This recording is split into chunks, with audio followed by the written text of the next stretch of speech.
Hello, welcome in. You have successfully scrolled down enough to land on frequently asked questions about Slavic people, and I guess I'm gonna be your guide today. Slavic culture is very rich and there's certainly a lot to unveil, and also we do get more attention now because of the Eurovision and the Olympics, and if you couldn't already tell, this is simply just a part of who I am as well. So Slavic content is always going to be a part of this channel. And if this is something that interests you, resonates with you, hit the subscribe button. Make this channel great again. And before we jump into the juicy part of this video, let's just make it a bit more educational and bring up the question that any Slavic person outside of their country get asked at least once in their lifetime. Are you Russian? Not necessarily, but hey, you're in a safe place, I'm not gonna judge you, but we do have a very handy thing called a map, and there you can see them all on a map, and here's just the list of all the countries that are considered Slavic. If you're up to learning more about our culture, I've also made a video about Slavic childhood. It was a while ago, but you can watch it after you watch this video for sure. This video is purely going to be focused on like myths and stereotypes that we get asked, so let's get started. Ew, do you actually eat this? What, this? Yeah, we kinda do. And it is indeed jelly and meat. I am fully aware that our cuisine gets considered as a disgusting one sometimes, and to all the picky eaters out there, I'm partly with you on this one, because if I weren't growing with this cuisine around me, I would have hated it. As a fellow picky eater. You guys also have some disgusting dishes out there.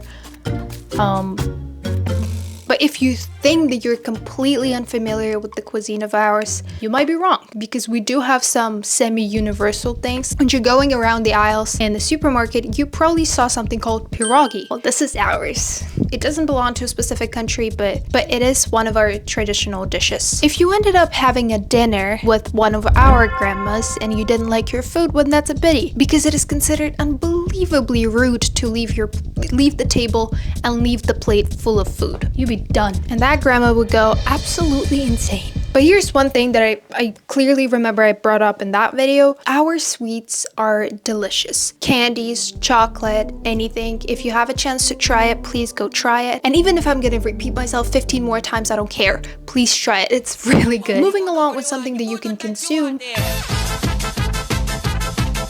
Do you guys actually drink a lot?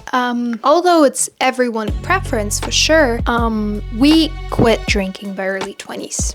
So I guess the answer is gonna be yes. Based on what I remember, 13, 14, 15 years old would be the age that you start drinking. At least this is how it was for me and like the people who surrounded me.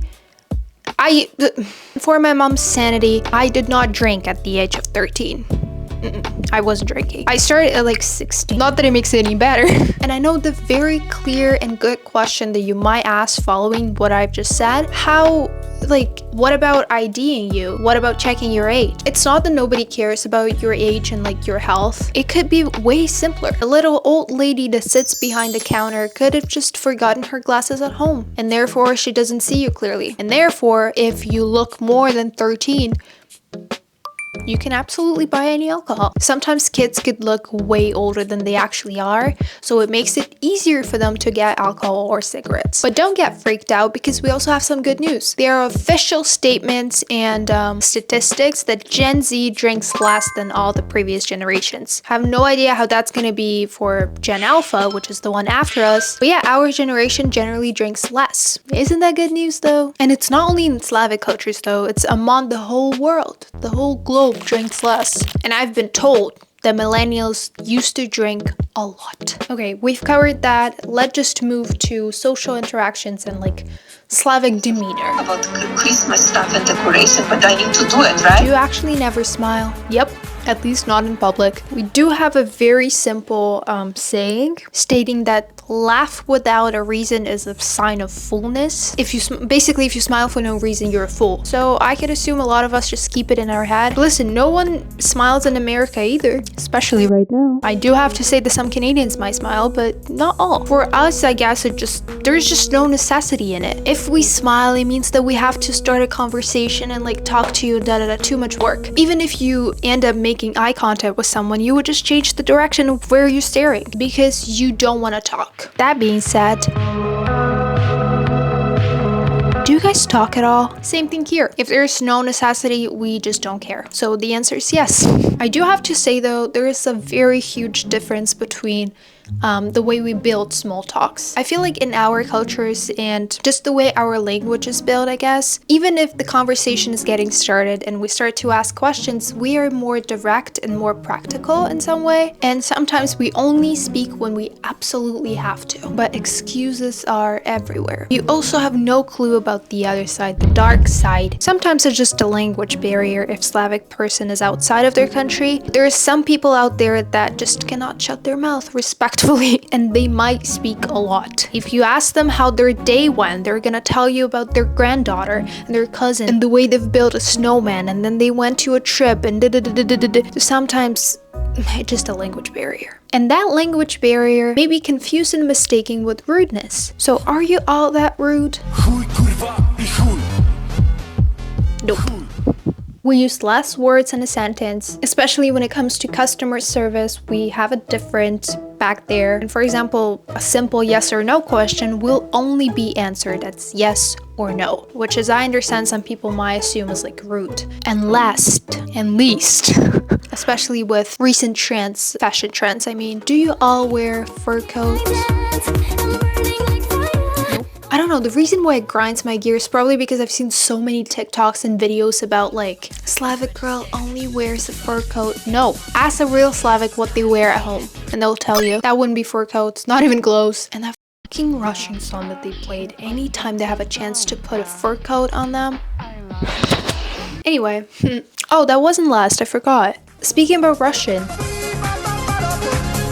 Do you guys all speak the same language? And if you haven't learned already by that point, there are a lot of languages out there. We do have some similar or sometimes even identical words or phrases that we use, but it's definitely not the same language. And yet, it doesn't stop us from listening any European song in a different language. We can have no clue about what this language is and what the lyrics are. We don't care. We get the vibe and that's what matters. Before I knew a word of English when I was just a little kid, okay, maybe I knew like a couple words. Before I could understand a word of English said to me, anytime I would listen to any English song, I would not understand anything. And it was so weird because you're basically coming up with your own language. You're just saying the words if you're singing along, you're just saying the words that you are creating yourself. This is all to people that are mad about the Super Bowl and stuff. Okay, congrats, now you're one of us. And I'm inviting you to eat some dinner with me. We're gonna eat some holodets, we're gonna eat some holubci, we're gonna eat some, uha. Yummy. Thank you so much for making it this far. Thank you so much for watching. I would really appreciate if you guys leave a comment down below what you think about this video. Maybe you have some other questions about Slavic culture that I haven't mentioned here. Let me know. I'll see you guys next time.